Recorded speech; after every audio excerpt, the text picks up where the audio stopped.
Assalamualaikum warahmatullahi wabarakatuh. Kali ini kami dari kelompok 4 akan membahas tentang kepribadian sehat yang beranggotakan Putri Indriani, Rodotul Jannah, Selin Marsha Violeta, Serli Wahyuni, dan Yulia Rahmat Putri dengan dosen pengampu Ibunda Dani Yoselia M. Psikolog. Langsung saja kita masuk kepada pembahasan yang pertama. Selamat menyaksikan. A. Pengertian kepribadian sehat. Kepribadian merupakan kesatuan yang kompleks yang terdiri dari aspek psikis seperti inteligensi, sifat, sikap, minat, cita-cita, dan seterusnya, serta aspek fisik seperti bentuk tubuh, kesehatan jasmani, dan kesehatan mental. Baiklah, saya akan menjelaskan materi selanjutnya, yaitu perkembangan kepribadian atau self. Konsep pokok dari teori kepribadian Rogers adalah self, sehingga dapat dikatakan self merupakan satu-satunya struktur kepribadian yang sebenarnya. Beberapa penjelasan mengenai self dapat disimpulkan dari 19 rumusan Rogers, yaitu: yang pertama, self terbentuk melalui diferensiasi phenomenal field.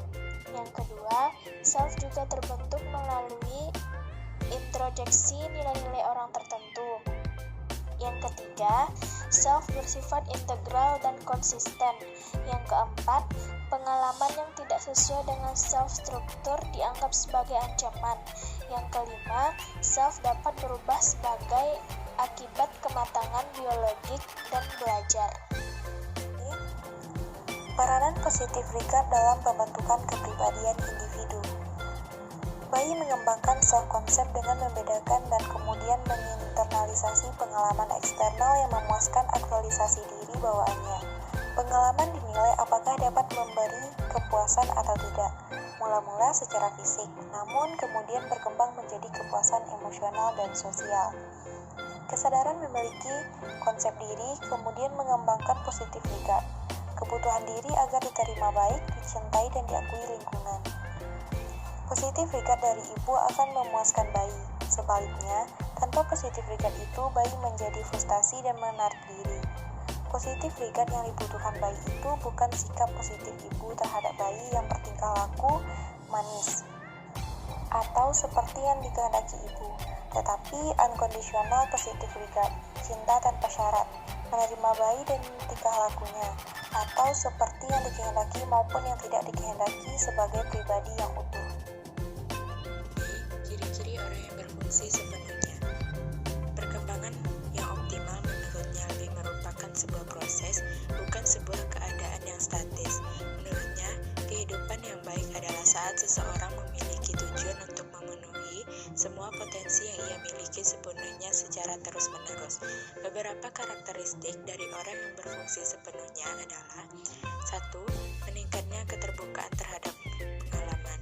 2. Kecenderungan terhadap hidup yang eksistensial. 3. Meningkatnya kepercayaan pada organisme. 4. Kebebasan memilih. 5. Kreativitas. 6. Konstruktif dan terpercaya. 7. Kehidupan yang kaya warna. Selanjutnya, E. Ciri individu Islami. Islam memiliki konsep tersendiri dan khas tentang kesehatan mental. Pandangan Islam tentang kesehatan jiwa berdasarkan atas prinsip keagamaan dan pemikiran falsafat yang terdapat dalam ajaran-ajaran Islam. Dapat ditegaskan bahwa iman dan takwa memiliki relevansi yang sangat erat sekali dengan soal kejiwaan. Iman dan takwa itulah arti psikologi dan kesehatan mental yang sesungguhnya bagi manusia dalam Islam. Hanya Allah akan memberikan hati mereka rasa aman, tenang, dan tentram sehingga mereka dapat beraktivitas dengan maksimal sehingga mencapai hasil yang diinginkan. Pertama, agama Islam dan kesehatan mental. Fitrah manusia sebagai makhluk ciptaan Allah Subhanahu wa Ta'ala ialah manusia diciptakan mempunyai naluri beragama, yaitu agama tauhid. Kalau ada manusia tidak beragama tauhid, maka tidak wajar mereka tidak beragama tauhid itu hanya karena pengaruh lingkungan seperti yang ada dalam Quran Surah Ar-Rum ayat 30. Yang kedua, agama sebagai terapi kesehatan mental. Dalam Al-Quran juga dijelaskan bahwa Allah dengan tegas menerangkan bahwa ketenangan jiwa dapat dicapai dengan zikir, mengingat Allah. Rasa takwa dan perbuatan baik adalah metode pencegahan dari rasa takut dan sedih. Jalan bagaimana cara seseorang mengatasi kesukaran ialah dengan kesabaran dan sholat.